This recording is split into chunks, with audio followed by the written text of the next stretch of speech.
Buenos días, amados hermanos, que el Señor les bendiga en esta hora. Vamos a comenzar con la enseñanza del día de hoy, ¿verdad? 3 de enero del año 2026. Y para esto, ya terminamos el capítulo 4 de la locura de Nabucodonosor, ¿verdad? Ahora entramos al capítulo 5.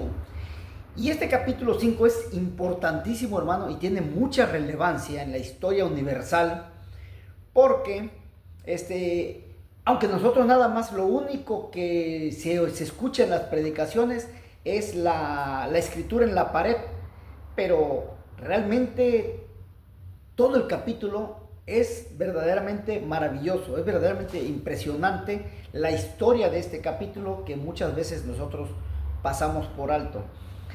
Cabe también recordar que mucha de esta historia es más secular que bíblica. O sea, lo bíblico sí nos habla acerca en el capítulo 5, pues ya nos habla de el rey Belsasar, ¿verdad? El nieto de Nabucodonosor, que toma el reino para terminar los 70 años de cautiverio babilónico. Pero mucha de esa historia está más explícita, más detallada en los libros seculares, en el libro de la historia de la humanidad. Entonces, pero el capítulo 5 tenemos 5 temas muy interesantes. El primero, la mano de Dios escribiendo sobre la pared. Después, en los versículos, el fracaso de los sabios al tratar de leer la escritura en la pared. En tercer punto, es el que Daniel rechaza los regalos que le da el rey Belsasar. Y el cuarto punto nos habla de cómo Daniel interpretó la escritura en la pared. Y por último, el quinto punto, la caída de Babilonia, o sea, el cumplimiento del sueño en esa misma noche. Entonces tenemos el libro 5, capítulo 5 del libro de Daniel, con el título de la escritura en la pared. Y entramos de lleno, ¿sí? Les recuerdo que estamos en YouTube y en Facebook. Amados hermanos, inscríbanse para que sigamos viendo estas maravillosas historias de las Sagradas Escrituras. Vamos al capítulo, al versículo 1 que como tema tiene la fiesta del rey Belsasar. El rey Belsasar hizo un gran banquete a 1000 de sus príncipes. Fíjense bien, a 1000 de sus príncipes, no al pueblo, sino nada más eran sus príncipes, ¿sí? Y en presencia de los 1000 bebía vino. Eso es lo que nos narra el primer versículo. Ahora, era una fiesta factuosa, 1000 gentes, que solamente era del gabinete de primera línea, ¿sí? Y vamos a ver, entonces, ¿quién es Belsasar? ¿Sí? Recordemos que cuando Nabucodonosor, por su error, pierde el reino, ¿sí? Acuérdense que se fue al destierro, embestido como un animal, ¿sí? Durante 7 años es lo que Dios pone, ¿verdad?, en contra de él. Durante 7 años vas a estar fuera. Y durante esos 7 años, ¿qué fue lo que pasó? Su hijo, Evil-Merodach, toma el reino, ¿sí? Pero durante los 7 años hay una historia interesante. Durante los 7 años, Nabucodonosor tenía 2 hijas ya casadas. Entonces, el yerno de uno de los yernos, ¿sí?, llamado Nergal Sarecer, esposo de la hija mayor, viene y atenta contra el rey y lo mata. Mata a Neyer Perecer, mata a Evil-Merodach. Y él, después de que lo mató, viene su hijo y lo mata a él, ¿sí? Y después viene el otro yerno de Nabucodonosor y mata al hijo, ¿sí? Y en ese tiempo, amados hermanos, pasan los 7 años y aparece nuevamente Nabucodonosor. Y ya cuando aparece el rey nuevamente Nabucodonosor, porque se terminan los 7 años que el ángel, que Dios le había puesto como castigo, ¿sí? Aparece nuevamente Nabucodonosor y recupera el reino, ¿sí? Recupera el reino. Entonces, ya una vez que recupera el reino, pues ya todo este último que mató a su concuño y al hijo de a su sobrino, ¿verdad? Al ver que Nabucodonosor se presenta, va y se mata. Porque dice, me va a matar el rey por lo que hice, mejor me mato yo. Y se mató. Esa historia la seguimos viendo a través de la historia hasta en estos tiempos, amados hermanos. La cobardía, la ambición, el poder, es una lucha tremenda, es una lucha constante, aún en los gobiernos, incluso en estos días. Ahora bien, aparece Nabucodonosor, ¿sí? Y esto nos revela, amados hermanos, veámoslo de una manera tan maravillosa, la exactitud de la profecía de Jeremías, ¿sí? Porque él había escrito en el libro de Jeremías, en su capítulo 27, versículos 6 y 7 de su libro, cuando dijo en cuanto a Nabucodonosor, Jeremías, estamos hablando de 100 años antes de que sucediera esto, ¿sí? Entre 100 y 150 años, ¿sí?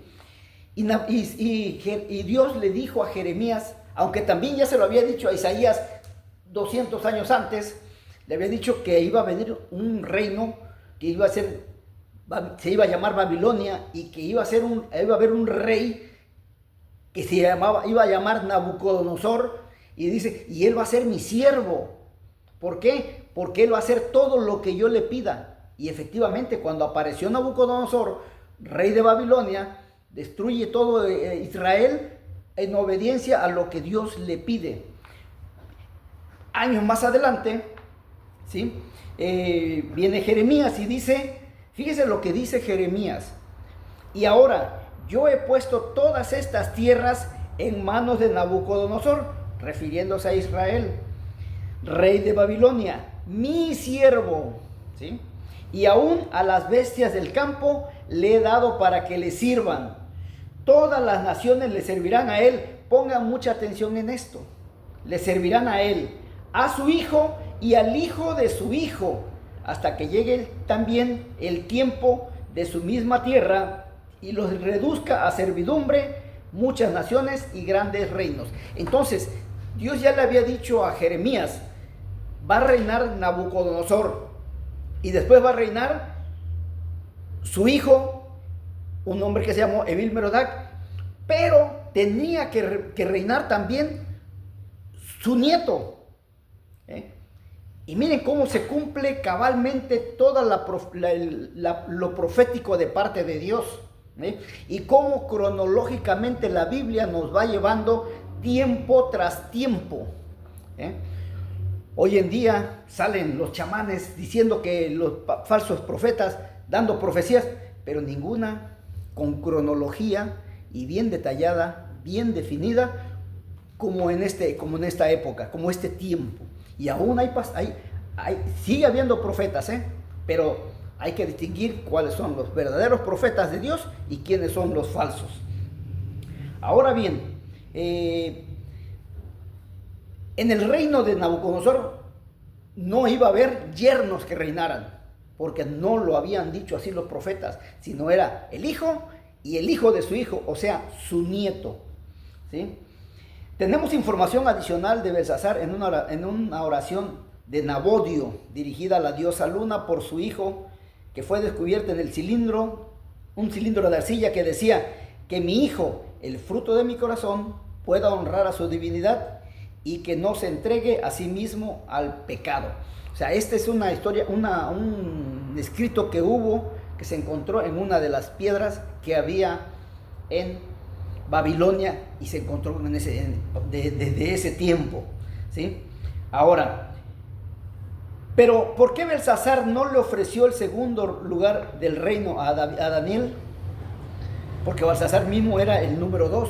Belsasar era el número 2, o sea, Belsasar le ofrece a Daniel, pero ser el tercero del reino, ¿sí? El versículo dice: el rey Belsasar hizo un gran banquete a 1000 de sus príncipes, y en presencia de los 1000 bebía vino. Observemos también la arrogancia de este hombre, aunque era muy joven, que organizó este suntuoso banquete mientras los ejércitos de Media y de Persia estaban al frente. O sea, miren, ¿con qué finalidad hizo ese banquete? Con dos finalidades absurdas. Una, él sabía que los medos y los persas ya los asediaban, pero él le valió un soberano comino y hizo un banquete. Pero ese banquete, ¿qué tipificaba? Dos cosas, amados hermanos. Una, estaba festejando, irónicamente, su tercer año de reinado. Era el tercer año de reinado cuando él hacía esta fiesta y conmemoraba su tercer aniversario como rey de Babilonia. Pero dentro del trasfondo espiritual había una fiesta muy especial para el Señor, que él sin saber la estaba llevando a cabo. Ese día que él festejaba el tercer aniversario de su reinado en Babilonia, se cumplían los 70 años del cautiverio babilónico. Y eso él no lo sabía, lo ignoraba. ¿Por qué? Porque se fue más por su suntuosa fiesta, por sus halagos, por sus vivas, por sus alegrías, ¿verdad?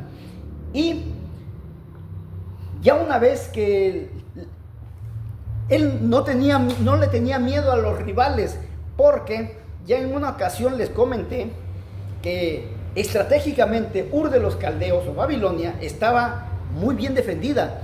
Del lado norte tenía el río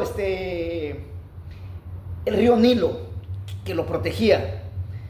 De otro lado, del lado sur, tenía un inmenso desierto, que para que llegaran por ahí iba a ser muy complicado, ¿sí?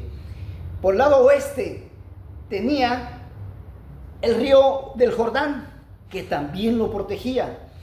Perdón, el Mar Rojo también lo protegía. Y enfrente tenía el río Éufrates. Entonces estaba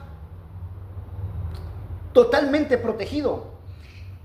Y además su muro de defensa dice que tenían aproximadamente 40 metros de alto. Imagínense, la ciudad estaba protegida por una barda de 40 metros de alto y 15 metros de ancho. O sea, casi 4 carros podrían pasar por ese muro de defensa que tenía Babilonia. O sea, estaba estratégicamente súper protegido. Por eso es que él hizo la fiesta y le importó un comino que los medos y los persas estuvieran afuera de ellos, pues ahora sí, azuzándolos para atacarlos, ¿sí? Y además los soldados, que eran tremendos, ¿sí?, estaban muy bien preparados, o sea, una defensa tremenda. Pero, ¿qué fue lo que hicieron los medos y los persas para vencer eso? Amados hermanos, kilómetros más atrás, desviaron el curso del río Éufrates. Lo desviaron para que ellos pudieran pasar en seco, ¿sí?, y llegar a Babilonia. Y todo esto lo hacían los medos y los persas, mientras el Belsasar y Babilonia estaban en plena fiesta, en una fiesta total. Estaban alegres, estaban felices, estaban disfrutando que su rey estaba cumpliendo 3 años de gobernante. Y sin embargo, Dios le daba la sabiduría a los medos y los persas, porque había que cambiar el reino. Se tenía que terminar el reino de Babilonia. La cabeza de oro tenía que terminar su tiempo, su época, ¿sí? ¿Y con quién la iba a terminar? Con el nieto de Nabucodonosor, ¿sí?, tal como lo había dicho el profeta Jeremías en las Sagradas Escrituras manifestado. Amados hermanos, cuando ellos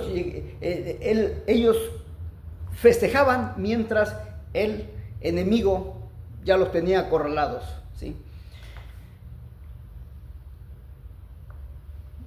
El tiempo se me acaba, el tiempo se me termina para poder continuar con esta maravillosa historia, y lo vamos a continuar el día de mañana, porque si les adelanto algo, me voy a quedar a medias y no sería conveniente. Mejor nos vemos mañana para continuar con esta fascinante y maravillosa historia registrada en la Biblia. Hoy en día se ponen con que hay que leer los libros del Hebreos. Amados hermanos, la Biblia en español, la Biblia en nuestro idioma, nos habla cosas maravillosas. Dejemos de andar con nuestras tonterías y leamos mejor las Sagradas Escrituras que están en nuestro idioma conforme a nuestro conocimiento.